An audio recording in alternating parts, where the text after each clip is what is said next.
You're off. We're live. All right.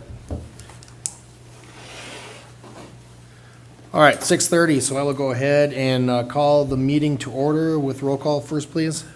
Isaac Dornfeld, Present. Marge Jorgensen, Here. John Kraus, Here. Mary Coons, Here. Maria Mason, Here. Lisa Panzer, Here. Chad Reavy, Here. Gary Spielman, Here. Joanne Fedczewski. All right. Join me in the Pledge of Allegiance, please. I pledge allegiance To the flag of the United States of America and to the republic for which it stands, one nation, under God, indivisible, with liberty and justice for all.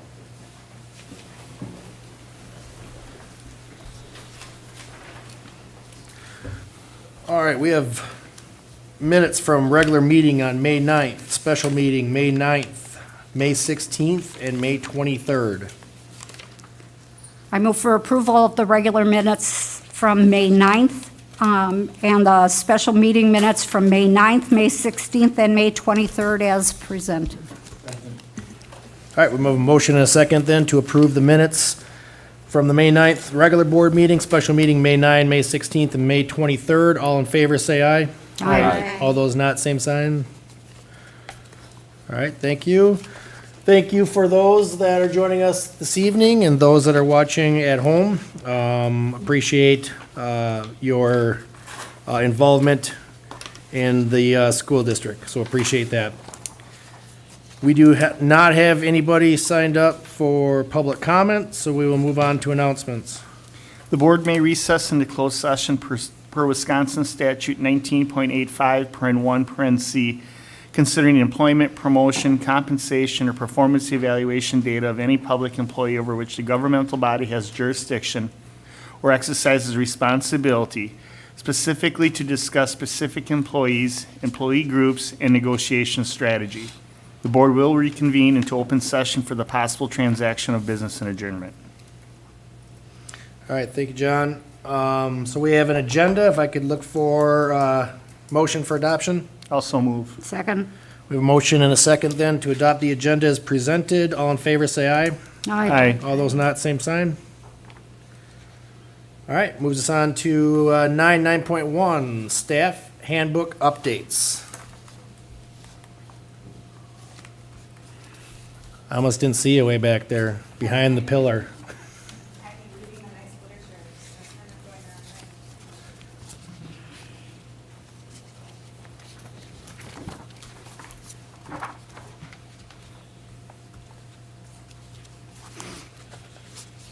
So last month at the operations committee meeting, I went over proposed handbook updates. I will go over just kind of bullet points from each of those 5 handbooks again.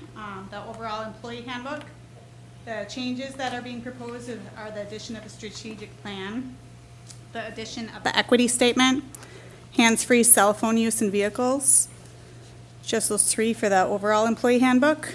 The certified staff appendix A would be removal of paid-up life insurance, removal of the school bell schedules, addition of chemical hygiene officer stipend, removal of gold ticket redemption for personal days. That's just a language change. It was already approved last year. Clarification on salary language for national board certification. So there's a difference between NBC and master educator, but that language in there is unclear, so it's just a clarification piece. And then removal of the additional stipend for middle school level leaders. I believe I talked about this at committee, but in case I didn't, there's an additional $1,500 listed on there for middle school level leaders. We used to do vertical teaming, so middle school level leaders had to do double the meetings, and we don't do that anymore. So that went away a good chunk of years ago, probably 10 or so years ago. We haven't been doing that, and they've been getting compensated that additional stipend. So we need to take care of that piece. Support staff, Appendix B, removal of unused pay scales, and clarification on the difference between tutors and TAs. So the differences would be their calendars, their duties, and their pay. Administrative support staff is Appendix C, update layoff language to match what was approved last year for other employment groups. So that language just never got put into this additional handbook, but it's been updated in all the rest. And then the substitute staff, Appendix D, would be all the contact info and district maps, now that there's different buildings, different addresses, updating all the bell schedules, and updating the board policies.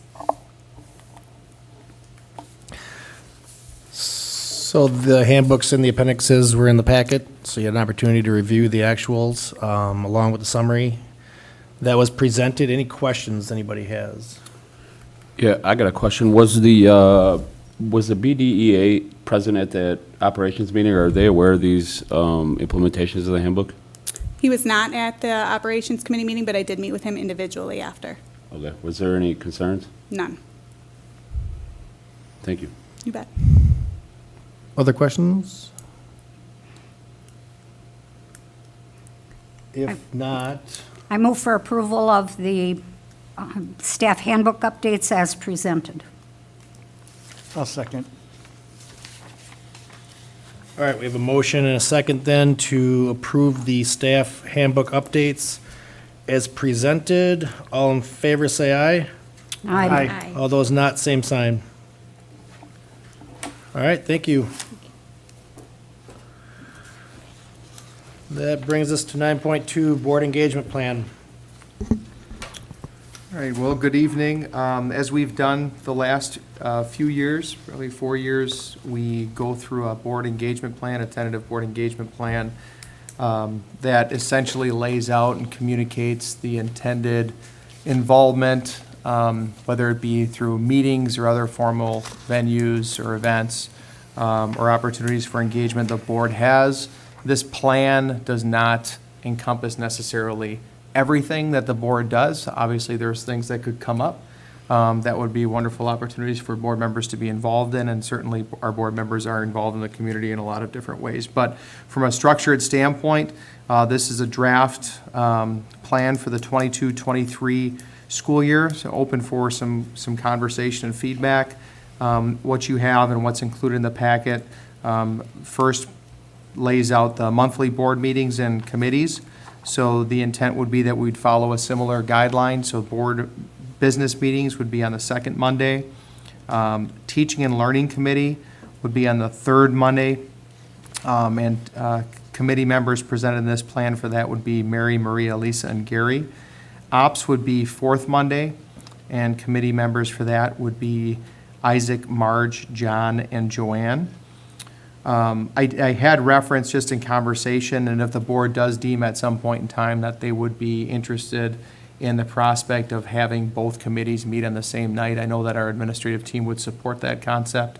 I know that there's reasons to maybe not do that also, but just want the board to know that the administration would be open to meeting on the same night if that was ever a consideration. No committee meetings at this point in time would be scheduled for July, August, November, December, or March. And you'll notice that that aligns with board workshop opportunities. So according to this engagement plan, this draft, board workshops would be held in July, August, November, and possibly December. In July, we would look at the prospect of having an annual data and performance plan, as well as special education services delivery model discussed in a workshop setting. In August, we would focus on our strategic plans, specifically school success plans and presentations that we get from our principals after our work together at Academy and before the school year starts. On November 21st would be facility planning workshop, and then December is a placeholder date for another opportunity for a workshop. The workshops typically have been at 6 o'clock for a start time. Committees would typically be at 5:30 p.m. Board meeting exceptions. So during the month of October, because of the requirements associated with the budget hearing, we would actually have the board business meeting and the budget hearing, which immediately precedes the board business meeting on the 24th, which would then put our committee meetings prior to that. So many of you probably recall that, but that's because of the budget timeline and the cycle we have with our hearing for that month. And then in March, we would have a board business meeting on the 13th, but then not have committees or workshop during the month of March. Some other opportunities that are structured and part of the board engagement plan, which board members have an opportunity to sign up for. We'll continue to have the staff advisory team and parent advisory team meeting no less than quarterly. And actually meet more than that. So district safety team is also quarterly, and then negotiations committee. The frequency of that would depend on the process, and that committee usually starts to meet end of winter at the earliest, but typically early spring is when that committee would become engaged for the following year. Currently and typically, if negotiations are ongoing or working through a process, the current committee members would continue through that until we're done with that part. For the School of the Month, just a couple things to draw your attention to. So we're going to continue with the School of the Month thematic alignment, presentations, opportunities for board members to visit and tour. I do want to reference that we will be looking at other opportunities or times for tours or dates that might work. So not hard set on that first Thursday, always at 8. We do like to have some continuity, but going to go through and see if there are other days and times that we might be able to lock in more consistently. Obviously, the concept of a coffee chat would be a morning experience, but we also want to provide other opportunities for board members to tour if they want to and get those on the engagement calendar. So you will see more on that in the future. And as far as like which months, we basically go through rotation, so everybody gets bumped a month and then flipped over. So same schools, just different months as it slides. And then you see other opportunities for engagement, ranging from New Teacher Week to homecoming to the economic luncheon, which will take place this year. It's already on the calendar for November, so they're bringing that back. It's been kind of sidelined the last few years. It was virtual 3 years ago, and then the last couple of years it essentially got put on ice, but that will be coming back. I would really like to have, at least in February, a board member or two join us for the monthly radio show. That would be wonderful. And then you see other opportunities for typical, more formal engagement that will be included in the calendar. So that's the initial plan, and I'll turn it over to others for conversation. So I just note that your first committee meetings, which will come up here, the next 2 weeks, you will choose a committee chair in those meetings. Mark also discussed the possibility of maybe scheduling changes with the committee meetings. So both of those things will be on the agenda for both of those committees, operations and teaching and learning. Basically, choose a chairperson, and then also to have a short discussion on times that we're currently meeting and the prospect of possibly changing that. So that'll show up on your meetings coming up for committee. Also, you'll notice on the committee assignments for comp and negotiations, Gary and Isaac, I got you both on there. So Gary, the plan there would be that Gary would continue through current negotiations because you've started them. And then once this cycle of negotiations is done, Isaac would take your place on comp negotiations. So that's why I had you both listed there, so. So just to, Sorry. yep, So I will not be partaking in negotiations until this round is over? correct. Okay. Yep. So I kind of like, when I put that on there, then I kind of like, well, that's confusing, so I just thought I'd explain it now. So obviously, with you coming in the middle of negotiations, it makes sense to have Gary finish that out. You would then start the cycle of next year's negotiations. Couple other notes I had. Noticed that staff advisory, parent advisory are rotating, so those are basically sign up. But your district safety team and negotiation committee, like I just talked about, is basically assigned. That's already on the committee list for you to look at. And with that, I would turn it over for any other questions or comments you guys might have about the board engagement opportunities. I have a question in regard to where it says 1 to 2 board members may attend the School of the Month's PTO meeting.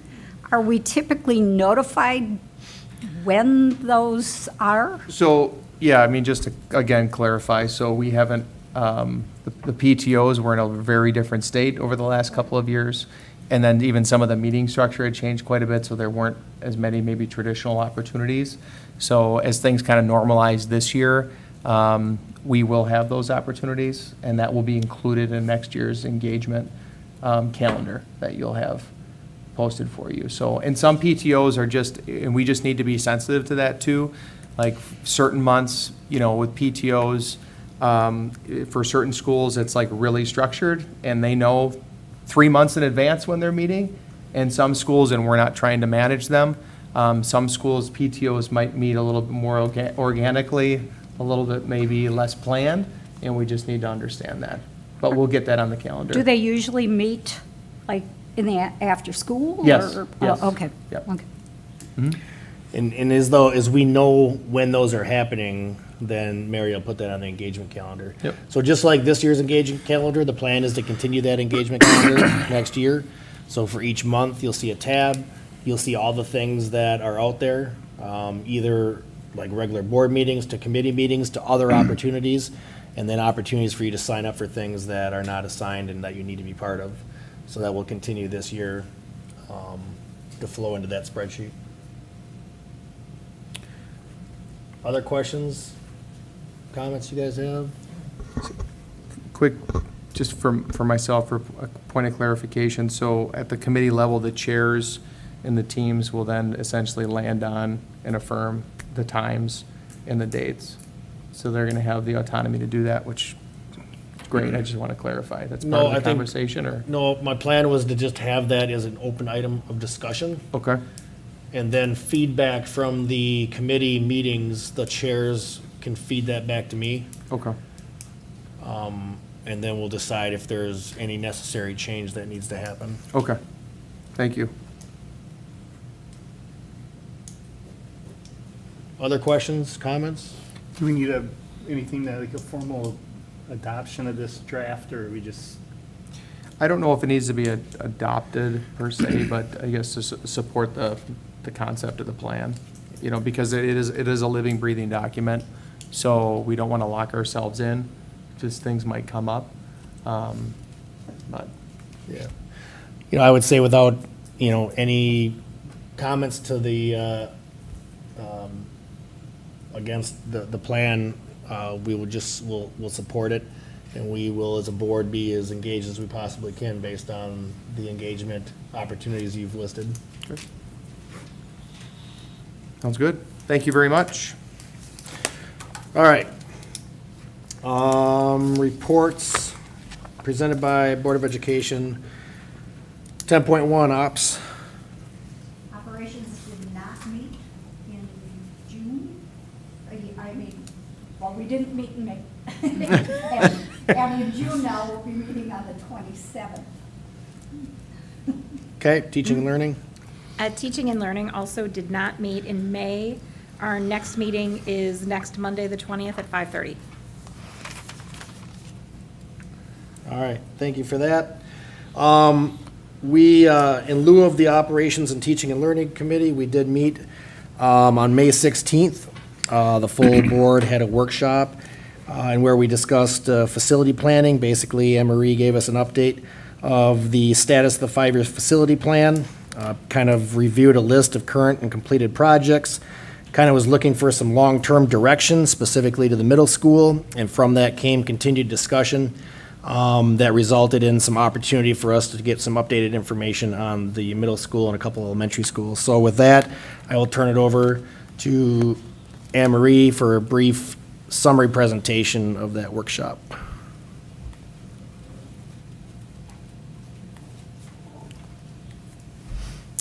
Okay, so the board met on May 16th for a workshop. So we reviewed the short and long-range maintenance needs of the district's elementary schools, the middle school, and some of the other district facilities. So the goal for that workshop was to establish direction for a long-range plan, particularly for the middle school. As we had discussed, the significant maintenance needs based on the facility study that we had done in 2018 cannot be timely corrected within the existing resources that we have. So at the time, it was estimated that it would be $5 to $6 million, and that was prior to the recent inflation that we've had. So as a result, at some point, there's going to be a need to look at alternative funding sources to address middle school needs. So if we moved forward with a referendum, would it be better to renovate and upgrade the existing building and campus that are there, or to move the campus and construct a new building? So some of the questions that we're looking at, do we want to make large-scale investments within our current budget for the current middle school facility and campus that we have, which would mean putting off other projects and efforts in the district? Do we want to consider the prospect of a referendum to address the current middle school campus and other district community needs? So basically, keeping the same middle school building and campus that we have, but potentially getting funding through a referendum to make those improvements. Or would we want to consider the prospect of a referendum to build a new middle school and address other district and community needs?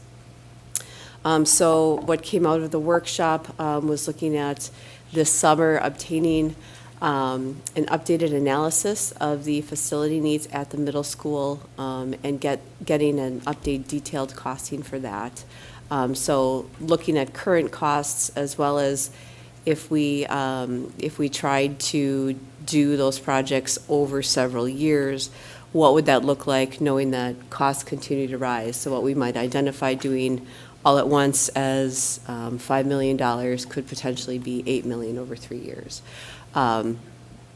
Those aren't hard numbers, so I was just giving an example. And then also, I believe at that meeting, we discussed looking at Washington and Wilson as well, and including those in that updated facility study. So that's the piece that we would be looking for the board to approve tonight, is we would put out an RFP to find a partner to work with on getting that facility study done. Because at this point, before we can take any steps, we just need more detailed and up-to-date information so we can make informed decisions. So then, having that done this summer, and then potentially fall of 2022, we'd be looking at partnering with a firm to conduct a survey to gather input from the community regarding a potential referendum. We've done that in the past when we go to referendum, just to get community input. And then we would likely have another facility study workshop in November. We would be able to review the survey results and then decide what our course of action is going to be regarding the middle school projects and any other larger facility projects throughout the district. And again, we're only looking for essentially approval. Just on for the- that On the first. first part for the facility Yep. study essentially. And I think we just need to keep in mind that depending on a lot of variables, we may very well have the November conversation first as kind of a part one from the facility study, and then and then possibly decide on whether or not we would even want to necessarily immediately go into a survey to gather feedback. So that fall is very broad, but we do need to move forward with the facility plan. That's our hope. So with that, what came out of the workshop obviously was an agreement from the board basically to pursue some additional updated information and costs related to the middle school, Washington and Wilson. And so if there are no other questions, I'd look for somebody to make that motion, which is in your executive summary, if you want it right in front of you. I'll make that motion, but I just want to say that this part is really important, that we really know what we're looking at there. We're not telling people we're going for a referendum. We're telling people we need to address what are the issues at those school buildings. And will we be able to keep them up to the standard that they need to be? So to partner with a firm to conduct the study of those buildings is really important. And so I'm going to make a motion to approve that we move forward with a facility study specific to the Beaver Dam Middle School, Washington Elementary, and Wilson Elementary School, and that the associated cost should not exceed $50,000. I'll second it. All right, we have a motion and a second then to approve and move forward with a facility study specific to the Beaver Dam Middle School, Washington Elementary School, and Wilson Elementary School, and associated costs not to exceed $50,000. So with that, I would ask for a roll call vote, please. Marge Jorgensen? Yes. John Carl? Yes. Mary Quinn? Yes. Maria Mason? Yes. Lisa Tanzer? Yes. Chad Ruble? Yes. Gary Spielman? Isaac Ronco? Yes. All right. Thank you very much. So that brings us to 10.4, opportunity for board members to share any kind of engagement opportunities they were involved with this last month. So before I go into a couple, I'll let anybody else that was involved with some engagement opportunities to share that with the group. Yeah, I attended the Beaver Dam Scholarship Foundation's awards banquet. It was a great time. A lot of talented kids in this community that were helped out by the generosity of the community. So that was really great to be a part of. And I also chaperoned a second grade trip to the zoo. And that was refreshing as well. That's what I was part of last month. Thank you for your assistance with the second graders. Yes. I went to the senior awards banquet, participated high school graduation, and attended the retiree recognition program. I attended the retirement celebration as well. Yes, so we had, so thank you all for being involved with those opportunities for engagement. I was part of the conversation with PAT and SAT in May. So part of the parent advisory group, we talked about kind of high-level summary of the parent survey. More information will be shared on that as we continue to move forward. Also, there was a discussion about character development and parent involvement, overall communication efforts from the district, and an update on the 23-24 calendar, update on kind of where ESC building south and north were, and then the SAT also discussed again, the ESC calendar, the discussion on character development, but also then reviewed the high-level summary results of the staff survey. So those were discussed in PAT and SAT. So again, thank the parents for their involvement in that and the staff involvement in the staff advisory group as well. John was at high school graduation. I was at high school graduation, so wanted just to thank everybody that was involved in setting graduation up. I think it went really well. It was very well attended. Seniors were actually very well behaved, which was nice. And just wanted to wish all the graduates success in their future endeavors. Also was part of the 8th grade recognition that was also held at the high school field house. Again, well-attended event. Shout out to Kyle. Kyle had to step in for Mr. Loss, and he did an excellent job in doing that, so appreciate him stepping in and taking over for Mr. Loss.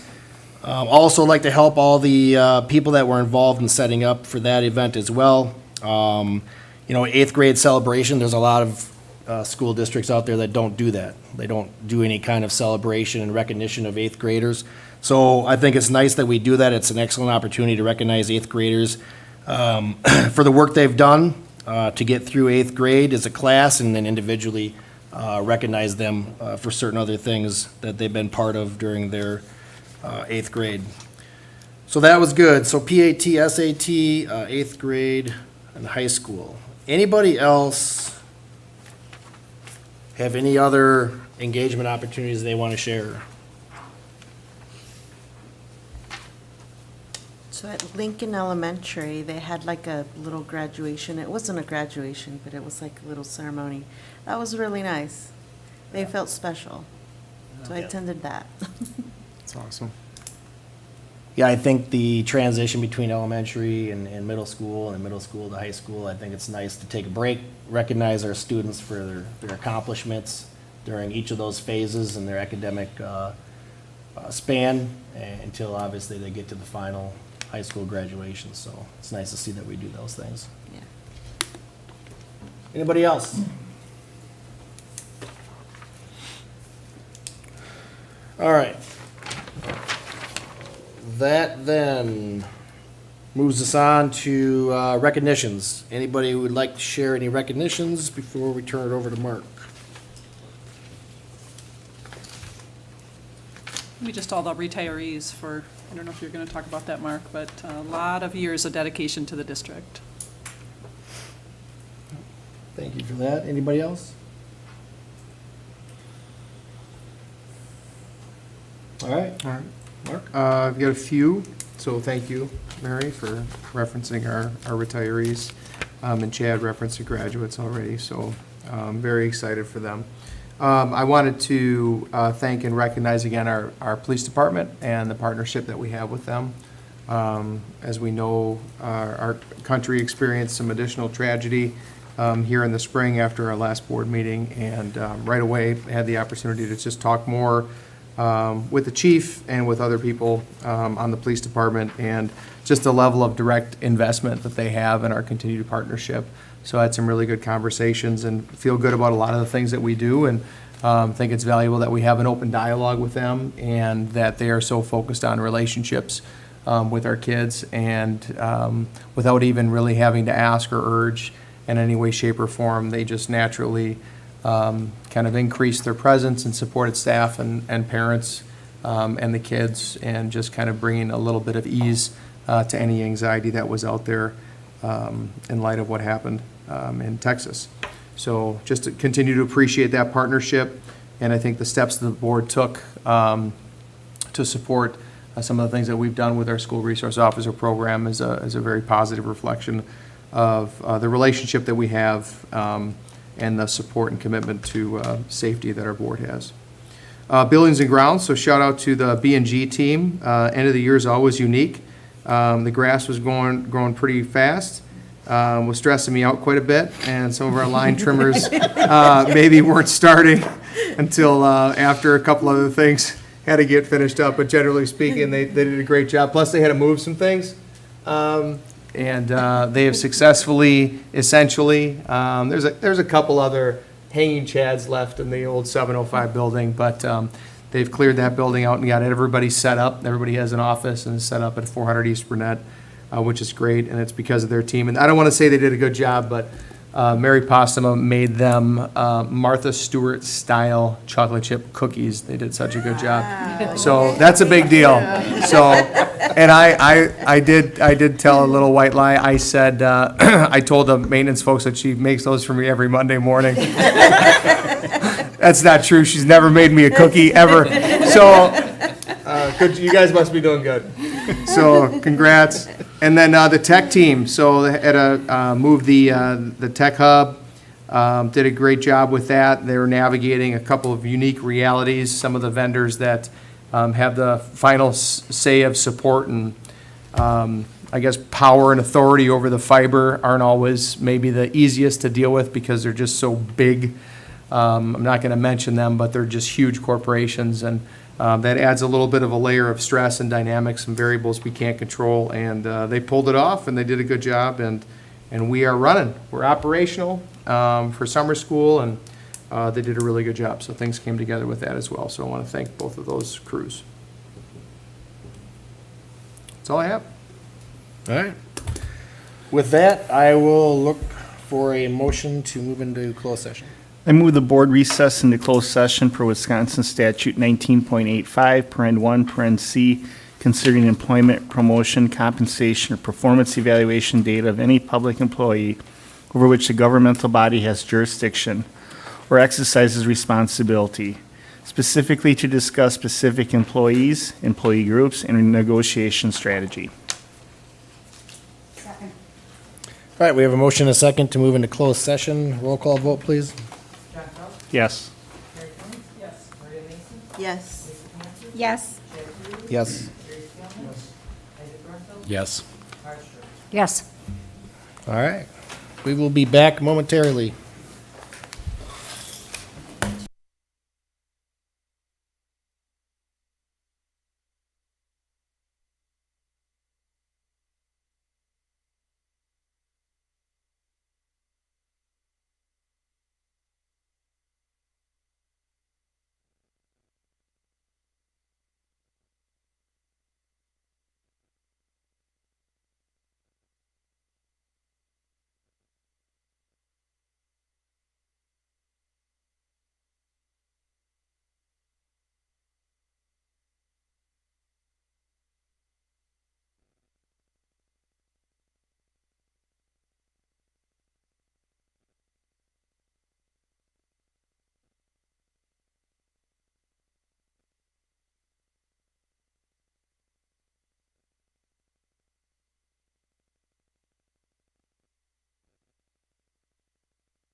All right, looks like we got everybody back. We are reconvened back into open session, and we will move forward with 13 and 13.1, resignations and retirements.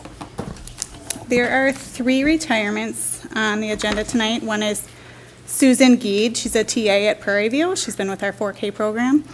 She has been here for 29 years. Deb Jans, 15 years. She's a TA at the high school. And Larry Steve Thomas, custodian at Jefferson, who has been here for 20 years. Plus several resignations, as you can see. I move the board approve the retirements and resignations as presented. Second. All right, we have a motion and a second to approve the resignations and retirements is presented. All in favor, say aye.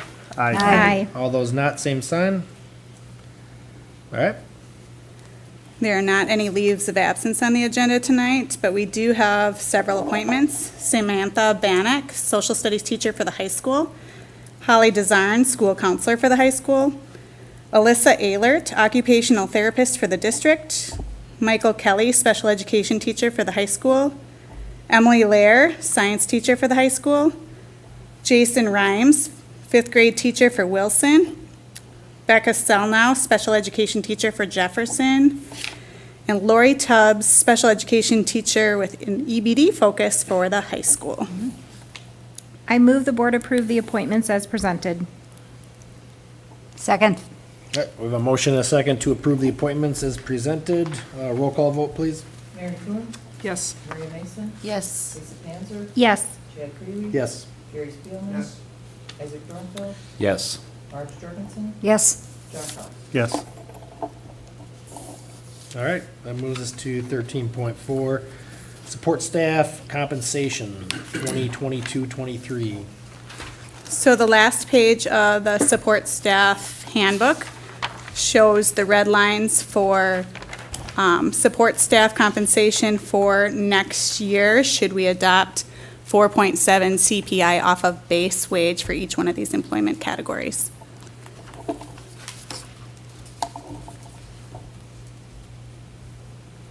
Any questions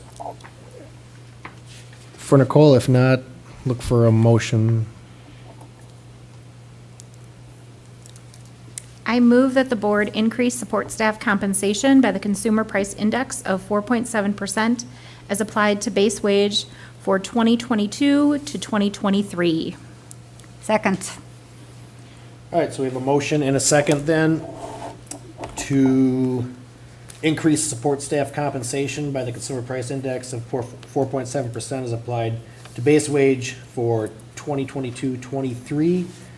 With that, I would ask for a roll call vote, please.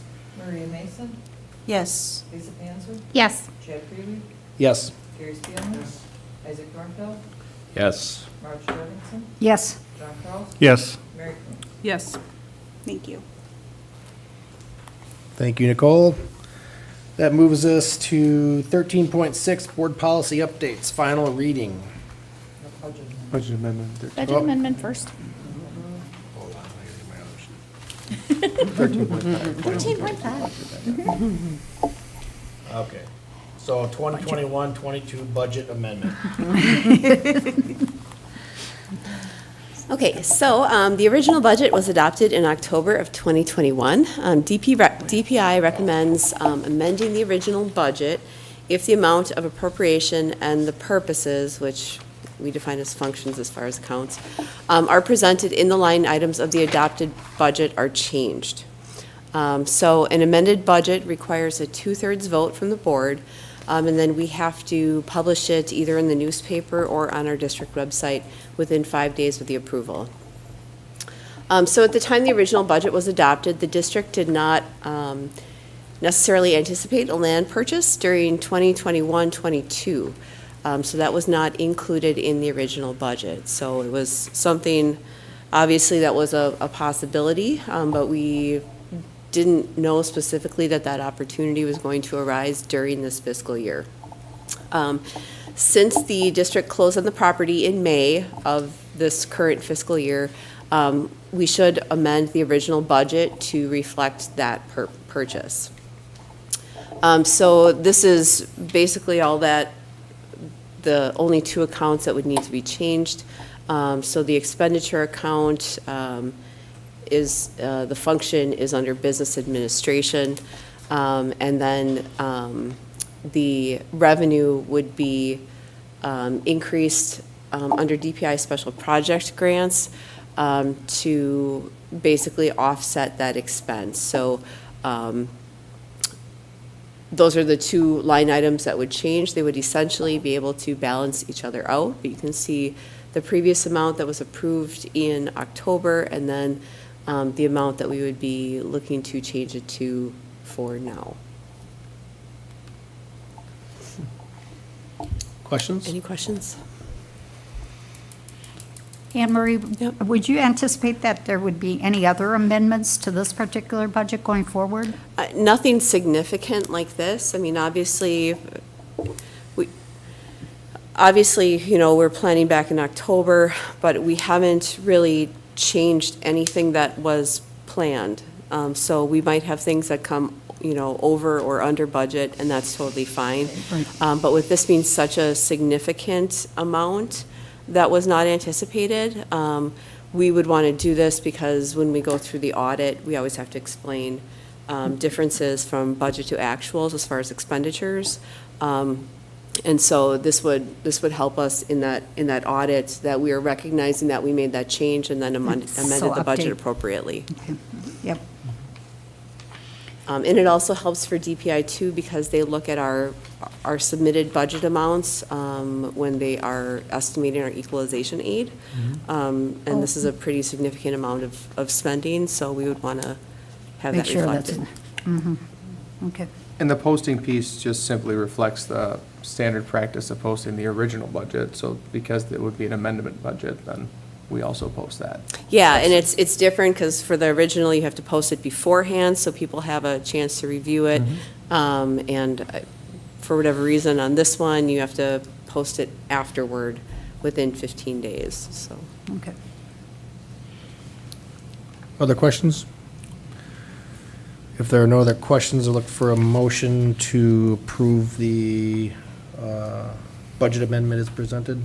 I'll move to approve the budget amendment to the 2021-22 budget to reflect that recent land purchase. Second. All right, we have a motion and a second then to approve the budget amendment as presented. Roll call vote, please. Lisa Bamford? Yes. Chad Reed? Yes. Harry Spielman? Yes. Isaac Norfeld? Yes. Marge Jorgensen? Yes. John Kraus? Yes. Mary Coon? Yes. Maria Mason? Yes. Thank you. Thank you, Anne Marie. Now, we can go to 13.6, board policy updates, final reading. Board policy updates, final reading on policies 5410, promotion, placement, and retention, and policy 5460, graduation requirements policy. So those were presented last month for first reading. Did not receive any specific inquiries or questions on that. And again, both of these updates essentially update language to specifically reflect more current realities and references to testing. There was some antiquated language in that, and then also specific to the diplomas and the graduation requirement. It now reflects our current practice, which is essentially a more inclusive practice relative to graduation. So would ask for your approval of those policy updates. All right, any questions, final questions? Otherwise, I'll look for a motion to approve the board policy updates as presented. Also move. Motion and a second then to approve the board policy updates as presented. All in favor? Aye. All those not, same sign. All right, moves us to other business, 14.1. I move for approval of claims in the amount of $3,705,031.02.